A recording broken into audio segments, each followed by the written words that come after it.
Hello, welcome to my series discussing the evolution of Dungeons & Dragons from the early original edition released in 1974 through to the current 5th edition released in 2012. I'll take a look at each version to highlight the subtle and dramatic changes that have occurred since Dave Varson and Gary Gygax released the first commercially successful role-playing game on the world. So take your steps into the magical fantasy adventures made possible with D&D. Warning, here be dragons. Well, in today's video we're going to be talking about the basic sets, the 1977 Holmes edition and the 1981 Basic and Expert set. Now, in 1977 Dungeons & Dragons was basically a done deal, and we were about to move on into the era of AD&D, but the Holmes set came out slightly earlier and is effectively a re-implementation of the original rules in a nice basic level 1 to 3 rulebook, and this is a facsimile of the original box set, and then inside obviously I've got the little blue rulebook. Now, it was a combination of John Eric Holmes and Gary Gygax who basically brought this to market. And because of that it's a bit confused, whereas the Basic and Expert set is a totally different product line that veers away from traditional D&D, whereas obviously Holmes is, as I say, effectively Greyhawk and the white box edition of D&D, but with some interesting little quirks. Now, one of those quirks is that it does 1d6 damage as per original D&D, unlike BX. It also uses Dex for initiative, and the magic missile actually is fired like a bow in this game, which I guess influenced the cartoon that would come out, because it doesn't auto hit, you actually treat it as if it was a long bow, except it's a magical attack. Now, the box cover is replicated here on the blue book, and inside we've got two introductions. You've got the preface, which advises you to check out Advanced D&D, which is a horrendous repeating theme throughout this rulebook, and then the original D&D's introduction as well, which makes me think it is definitely a re-implementation that then got tweaked by corporate suits.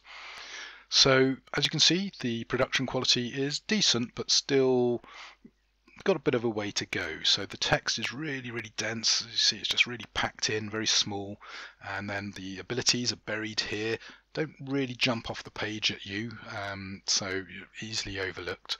But again, in a nod to original D&D, fighters are still referred to as fighting men, and again another reference to Advanced D&D. I mean, there's two on this page alone, and it's very irritating that throughout the book that's been inserted all. To find out more, go to Advanced D&D, rather than saying, oh, to find out more, go to original or Advanced D&D, for example. Now, due to possibly some confusion, we end up with a 5-way alignment system. So instead of law, neutral and chaos, we've now also got the addition of good and evil, whereas of course in Advanced we'd end up with 9 alignments, if I remember correctly. Now, this booklet is a complete version of the game, so you no longer need chainmail. We've now got the alternative combat system with the Dex-based initiative, as I mentioned, the D6 damage, and what's also interesting about this is they've made it a complete game for hours and hours of play. So a lot of people could just play this game, and some people even extended it beyond level 3. And it's very popular even today because it is a unique blend of original D&D and ideas that would come out later. Now, the monster manual in this booklet includes some very bizarre monsters, including here the purple worm, which is just way too powerful for level 1 to 3 characters, but there you go. It's got magic weapons and spells, everything you need, and it's a really excellent little product, and I definitely would recommend picking up the PDF. However, for me, D&D sort of starts and ends with the BX set, so Mold Vase, Basic Rules, fabulous. I refer to them as the red and blue D&D, but strictly speaking it's magenta box, I think, for basic, and expert is the blue box. These covers by Errol Otis are just totally iconic. The wizard and the warrior taking on the dragon, and then obviously basic then gets used for the expert set with a wizard watching the scene from the basic set. Really cool. Love these covers. Really strong, emotional goggles, going on when I look at this set of rules. Now, if you look inside the rule books, you'll see the artwork, the production quality, the layout is definitely leagues ahead of the earlier editions. And I mean, I just love this. What a fantastic drawing. Now, for me, if I was only going to pick one version of D&D to keep hold of, it would probably be B and X. And as I say, partly because of the covers, if nothing else, they're just fabulous. But yeah, the interior artwork and the layout work really well for me. Now, one of the problems is, because of Homes being called Basic and Introduction to Advanced, that's sort of carried across to these versions here. You know, the basic rules. Do you want to play the basic rules, or do you want to play the advanced rules? Well, people wanted to play the advanced rules, but that's doing these a disservice. Everything you need to play is in these two booklets, and they will carry, I've forgotten how far Expert goes now, but to at least 10th level. And, you know, first 3 levels are in here, and everything's well laid out. You're good to go. And, you know, fighters, thieves, they're in here. But we come back to some of the more weird options. Again, like Homes, you've got a nice monster manual with some magic items as well. And this version of D&D has sort of rejected some of the stuff from Homes. And don't confuse the two basic sets. The one you want for me is the red covered Errol Otis basic set from Moldvay 1981. Now, when it comes to these rules, we basically, when we played my 7-year campaign, we played with these two rule books.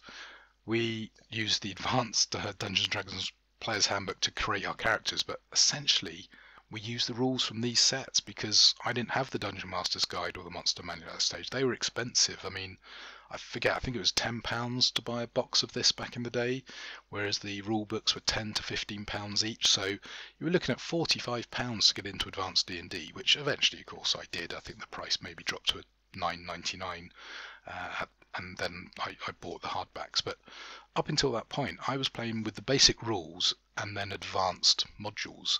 So this game is both backwards and forwards compatible. You can play basic rules, you can play advanced rules, and it all just works. And that's one of the great things about all the games up till, I guess, around 2nd edition. They are all very interchangeable, even though they are quite subtly different in different places. Now, talking of differences, let's have a look inside the rulebook. So yeah, we've got the 3-way alignment from original D&D is back, totally ignoring what Homes did and also what AD&D would do. Thieves are now a standard class. They're no longer an optional class from one of the supplements, and that was a trend that you tended to see. We've got AC 9, just like original D&D. We've got quite a few spells, but not so many. Again, the combat sequence is different. We no longer use decks like we did in Homes. We roll for each side a d6, and whoever wins goes first, so the heroes or the monsters. I think there are some nice surprise rules as well. The pricing is slightly different, although it does still use the gold piece. I think they should have switched to silver pieces, but that's a different story. And yeah, looking at this, it just brings floods of memories back to me of great times. Now, although there's plenty of spells here, there are only 12 for each level, so 24 spells in total, which might be a bit limited if you're used to the huge amount of spells from the original booklets. Anyway, Homes I think had a few more, but I won't bother searching for those. But yeah, it's just such a great set of rules, and I can't really recommend it enough. So as I say, we had the 3 alignment system. The abilities are slightly wider than original D&D. You know, the higher stuff you can get, I think, a +3 rather than just a +1. So abilities are becoming a little bit more important, and each ability does actually do something, although I think charisma is still low down. But most controversially, clerics, dwarves, elves are classes. You don't have races and class as separate things. A dwarf is a dwarf is a dwarf. You don't be a dwarfish cleric, you're just a dwarf. And at the time that was really odd. I didn't like it, and it was great when I got the Player's Handbook and yeah, you can have race and class as separate things. But I can see why they did it. You know, D&D was a very human-centric game, and therefore there was lots of limitations as to what class and what levels you could be. So rather than have all sorts of complicated rules for beginners, just boil it all down into one thing and say a dwarf is a dwarf, and effectively a dwarf's like a special fighter, an elf is like a special magic user, and that sort of makes sense with the class system. So actually this is probably more logical than what they actually did do with D&D, because they don't use skills. But there you go. It's something you either love or hate. I wasn't so keen on it back in the day, but ironically these days I'm a bit more okay with it. I actually think it makes a bit more sense in some ways, because the dwarves and elves wandering around, they're not your normal dwarves and elves. That doesn't mean there aren't any magic using dwarves and elves or any clerical dwarves and elves. They're just not the people who go out adventuring. And there's a nice cool illustration there of the various races that I briefly showed you.